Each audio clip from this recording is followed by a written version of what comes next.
Welcome to Women 2.0 in Conversation series.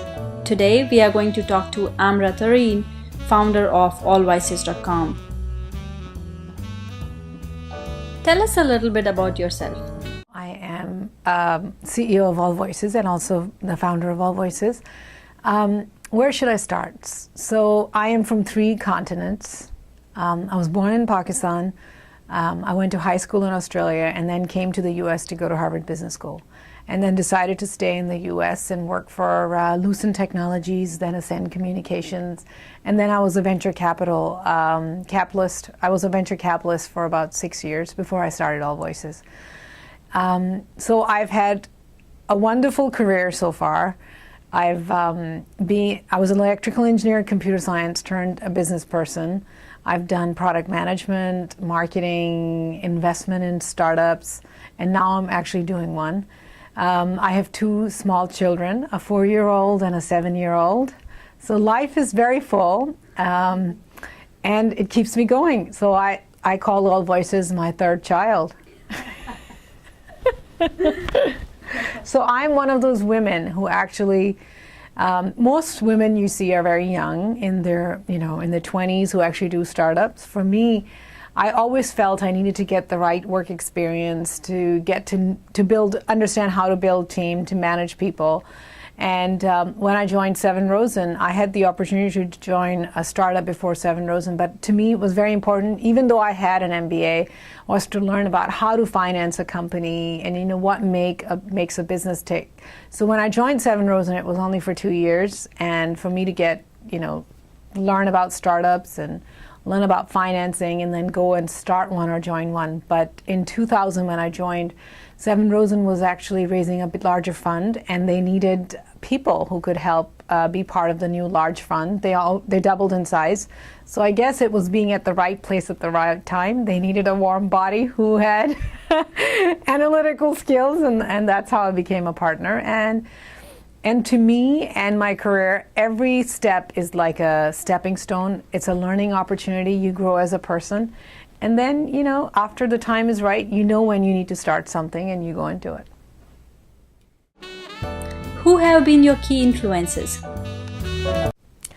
My family is a key driver behind me, because for me, I've always felt that I can do anything if I really put my mind at it. And I think that motivation, that drive was given to me by my parents, my mom and dad. And just, I think the confidence that came from it, regardless of what people told me, whether I could do or not do, this drive and this belief in my capabilities that regardless of whatever happens, if I put my mind at it, I can find a solution to every problem. And that's been the driving force behind it. And I also believe having the right positive people in your life at the right time really makes a difference, because there are always a lot of naysayers that believe that this can't happen or that cannot happen.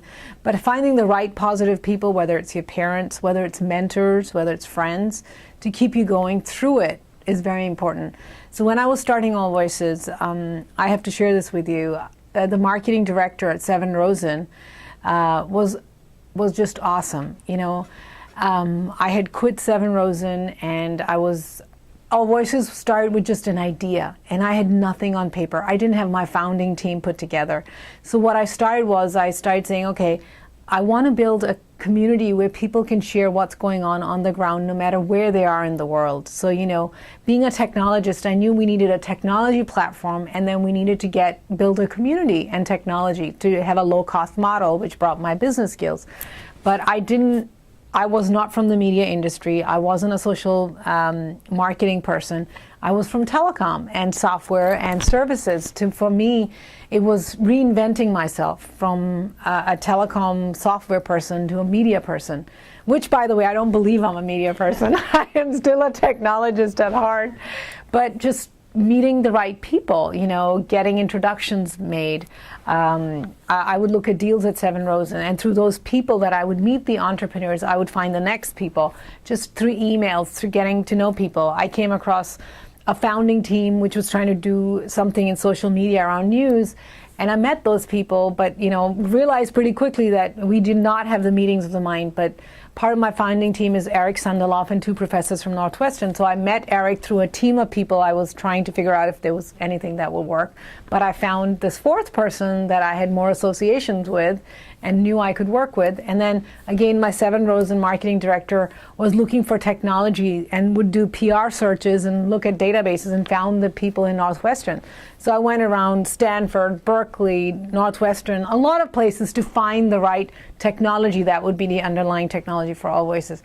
So it's again, this keeping persistent, looking at a big problem in little chunks and trying to solve those problems, trying to reach that milestone, enjoying that milestone, and not looking at the end, because there's so many hurdles in a startup that you can't, of course you need to have a plan, but celebrate every success that you have in a startup.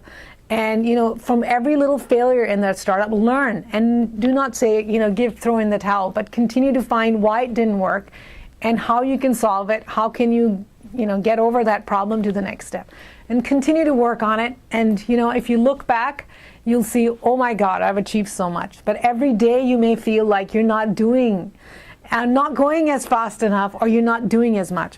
So there was a period of 9 months when I wasn't paid at all. And, I would sit in my basement and do this by myself. And I had Eric, who was actually at Stanford, still working at Stanford. And my marketing woman from 7 Rose, and I would just call her on the phone and say, hey, Rose, this is all I've done. And she would just tell me, okay, look at a month and see, even though you've done little by little every day, but when a month goes by, you've done a lot. So when you're starting something, even though things don't move forward very quickly, but if you look back, you've done a lot. And I think that's why celebrate every success in a startup, because those little milestones mean a lot in the end. Did being a woman affect you in any way at work?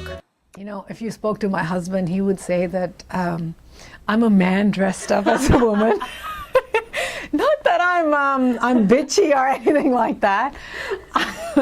I just think, I'm very feminine, so that's definitely a given. But I believe women are very strong. I think we're more persistent. I think we don't give up that quickly. So I actually don't feel like I'm a woman when I'm surrounded, even in venture capital, or even starting a company, or dealing with my team here. It's very interesting. I feel, to me, it's more about how you tackle issues and how you try to solve a situation, how quick on your feet you are. It doesn't matter whether you're a man or a woman. So I'm sure there's discrimination against me because I'm a woman. But I think I have such thick skin that I maybe block it out, or I cut it out, or whatever it is. I think being a woman the way I am, I think being a woman helps me, and being a feminine woman helps me, that I am a woman, and I'm very strong. I'll give you examples. What people say to me is, when people first meet you, they think, oh, she's this woman, so they let their guards down. And it's very interesting, I may listen to them, I may be very nice to them, but when it comes to real business, I go for the jugular, as they say, and they don't know what hit them. So I think I actually use being a woman as an advantage, and I think we can do whatever we want because we're smart, we have the persistence, we have the patience. Actually, I don't have the patience. I'm learning that from my 2 children, but I actually am, I love being a woman, and I love being an entrepreneur and a technologist. Any advice for other women entrepreneurs? My advice would be to keep at it and be persistent. Don't give up. Something always comes to the rescue. Even it has to get dark before it gets, before you see the light. I'll give you an example. I've been looking for Series B for All Voices, and it's been 3 months, and it's just been a horrible environment. But there are other options that are opening up, and keep looking for options, keep looking for solutions, and something. If you keep at it, something will happen. Something does show up. So just don't give up. And I think whatever you start, believe in it. Have a bigger purpose in mind. Thanks for listening. For more, visit us on our website at www www.women2.org.